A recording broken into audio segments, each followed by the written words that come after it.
juga sebagai orang Islam rasanya itu bukan hal yang asing gitu, karena kita sebagai orang Madura dan Islam sama-sama valid untuk menceritakan versi kita, wajah Islam Madura itu seperti apa menurut kita.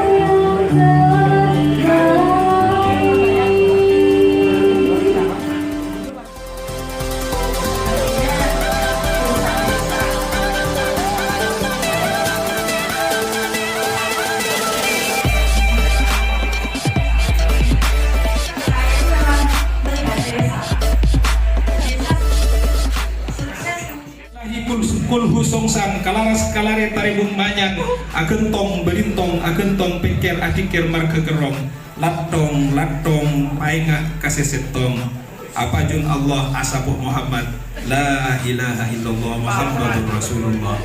Yakin laguna langsung nyari adalah adanya urbanisasi, adanya eksodus besar-besaran kaum muda di Madura ke Jakarta yang kemudian balik ke Madura jelas membawa standar-standar baru, membawa gaya baru. Itu adalah marwah yang harus dijaga orang Madura. Tapi hari-hari ini Bapak, Babu, Guru, Rato ini kemudian sudah mulai bergeser apanya. Itu merupakan titik bijak cara kita melihat keberislaman orang Madura pada saat ini. Jadi dari beberapa literatur dan beberapa referensi yang saya dapatkan, penyebaran Islam ke Madura ini banyak disebarkan, banyak dibawa oleh para habaib, oleh para wali. Nah, misalkan ada Syekh Ali Murtado, beliau adik dari Sunan Ampel, beliau datang ke Sepudi, beliau mendirikan pedukuhan di sana, dan ini tahun 1330. Kemudian juga ada Rato, dalam bukunya Mr. Diri ada Rato Putrek, ibu dari Jakatingkir. Beliau adalah orang pertama yang membawa, perempuan pertama yang membawa tarekat Qadiriyah ke Madura. Kemudian juga ada Syekh Ahmad Baidawi yang dikenal dengan Syekh Katandur. Beliau menyebarkan Islam dengan menggunakan strategi kebudayaan dengan bercocok tanam, dan banyak lagi para penyebar Islam yang datang ke Madura dengan menggunakan strategi kebudayaannya sesuai. Bukunya Kitab Diri ini juga kita kenal dengan tulisan-tulisannya yang sangat reflektif gitu, melihat keseharian misalkan. Jadi setelah membaca buku itu saya juga punya semacam refleksi gitu. Pertanyaan pertama, Tarik sis. Bagaimana sebenarnya proses pembentukan kebudayaan di Madura gitu ya? Sejauh mana kontribusi Islam dia menginspirasi kebudayaan gitu ya, menginspirasi pembentukan kebudayaan gitu ya. Sejauh mana gitu? Kalau kita lihat Jawa misalkan, Islamisasi yang terjadi di Jawa itu karena budayanya lebih kental, jadi yang menonjol adalah budayanya gitu, bukan Islamnya gitu. Sekitar tahun 2010, ketika saya belajar di negara tetangga gitu ya, kemudian saya berteman salah satu intelijen negara yang mengadakan riset tentang kematian yang dilakukan oleh salah satu ras atau suku yang ada di Indonesia. Salah satunya adalah suku Madura. Ketika saya perkenalkan sebagai orang Madura, saya sebagai seorang remaja yang ingin berkenal dengan orang selain Madura, saya orang Madura, maka perempuan-perempuan Jawa tidak pernah suka dengan orang Madura karena dikenal dengan carok gitu ya. Tak tahu gak kulbu songsan, Bro. Padahal orang Madura tidak selalu seperti itu. Yang terakhir di buku ini sangat tertulis dan teman-teman sudah menjelaskan bahwasanya Madura dan Islam itu kan dikenal dengan kesantunannya. Islam itu kan dikenal dengan rahmatan lil alaminnya. Islam itu kan dikenal dengan intelektualnya gitu ya. Tapi ada hal yang paradoks di sini.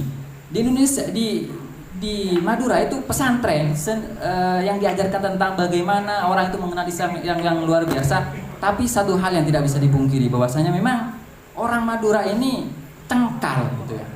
Salah satu tugas orang Madura ini ketika dari Sumeneb sampai ke Suramadu yang namanya pasar. Ketika pasar itu macet. Salah satu tugas orang Madura itu membuat macet. Ini adalah salah satu hal yang perlu kita perbaiki bersama-sama. Pertanyaan saya kepada Ki Afan, apa sih sumbangsih Islam terhadap kecengkalan orang Madura itu? Karena gini, misalnya saya jadi misalnya kayak tadi ya si Mas Adit misalnya, dia ngomong soal carok itu sudah tidak umum, sudah nggak ada sekarang, nggak usah dibicarakan lagi. Itu stereotip yang sengaja diberikan oleh kolonialisme dan tidak penting itu bicara itu lagi. Kalau kamu pengen masuk ke carok, kamu harus masuk dulu lewat celurit gitu. Secara simbolik maknanya apa dan seterusnya. Karena kalau kita mau masuk lebih jauh, kita akan menemukan satu wajah Madura yang unik. Misalnya apa? Mereka itu berada dalam paradok memang. Madura itu ada dalam paradok. Jadi di dalam Madura, di dalam diri saya itu ada keras dan lembut sekaligus. Sampean percaya nggak Mbak? Saya setiap hari itu masak. Pagi saya masak, tapi wajah saya kan garang. Loh, ini beneran orang Madura begitu. Iya, enggak dengar lagi enggak masak.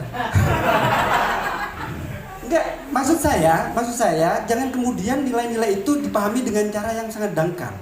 Misalnya cengkal, tadi ya, yang disebut cengkal termasuk Mbak Nunung tadi. Sebenarnya cengkal itu bukan nakal. Nakal itu meler. Kalau cengkal itu lebih tinggi. Lebih tinggi lagi. Kalau kita baca sejarah kolonialisme, orang Madura itu memang cengkal semua dan mereka berani kritis pada pemerintah tapi kita juga bisa melihat misalnya di sisi yang lain pada kiai mereka sami nangotokna. Tapi di sisi yang lain mereka juga bisa misalnya kritis terhadap kiai dan seterusnya. Misalnya yang selalu dijadikan contoh kan pasar tumpah sapi itu. Itu kan bagi orang luar yang mengganggu. Kalau bagi orang Madura yang masih memegang Madura dan sapi masih sebagai spirit, tidak ada masalah itu sebenarnya. Macet bagi orang Madura itu justru hiburan. Lah, yang unik kan Madura itu cara menertawakan dirinya begitu.